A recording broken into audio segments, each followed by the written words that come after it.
35 చిన్న కథ కాదు అనే ఈ చిన్న సినిమా రిలీజ్ అయింది సెప్టెంబర్ 6న. నిన్న ఆదివారంతో 3 రోజులు కంప్లీట్ అయింది. బట్ ఈ సినిమాకు 2 రోజుల ముందే ప్రీమియర్స్ కూడా వేశారట. ఆ ప్రీమియర్ కలెక్షన్స్, ఈ 3 రోజుల కలెక్షన్స్, పండగ రోజు కలెక్షన్స్ అన్నీ కలుపుకొని చూస్తే 3 రోజుల్లో వచ్చేసి తెలుగు రాష్ట్రాల్లో 2.5 కోట్లు గ్రాస్ ఉంది.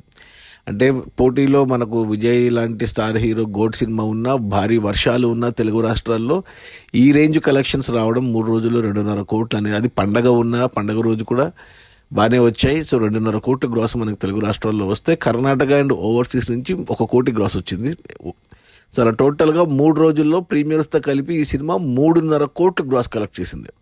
ఇక అందులో థియేటర్ల రెంట్లు, గవర్నమెంట్ ట్యాక్సులు, ఖర్చులన్నీ పోగా డిస్ట్రిబ్యూటర్ షేర్ వచ్చేసి 2 కోట్లు ఉంది. అంటే ఈ సినిమాని ఓన్ రిలీజ్ చేశారు సురేష్ ప్రొడక్షన్స్ వాళ్ళదే సినిమా ఇది. రానా సమర్పించాడు. 2 కోట్ల వాల్యూ బిజినెస్తో థియేటర్లో రిలీజ్ అయింది. అంటే 2 కోట్ల షేర్ వస్తే సినిమా హిట్ అయినట్టు లెక్క. ఆ 2 కోట్లు వచ్చేసాయి, మొదటి వీకెండ్లోనే వచ్చేసాయి. సో ఈరోజు సోమవారం నుంచి అంటే కలెక్షన్స్ తగ్గిన వచ్చే కలెక్షన్స్ అన్ని లాభాలే ఈ రోజు నుంచి. ఇక నెక్స్ట్ వీక్లో కలెక్షన్స్ ఇంకా పెరుగుతాయి. సో సినిమా ఈజీగా 1 నుంచి 2 కోట్లు లాభాలు తీసుకుంటుంది. So hit, super hit, block buster అయ్యే ఛాన్సెస్ కూడా ఉన్నాయి. మరి చూడాలి మరి ఎంతవరకు కలెక్ట్ చేస్తుందో.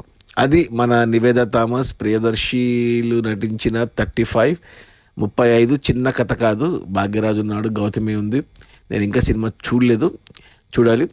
సినిమా రిలీజ్ అయిన మొదటి 3 రోజుల్లో ప్రీమియర్స్తో కలిపి 3.5 కోట్ల గ్రాసు, అందులో డిస్ట్రిబ్యూటర్ షేర్ వచ్చేసి 2 కోట్లు.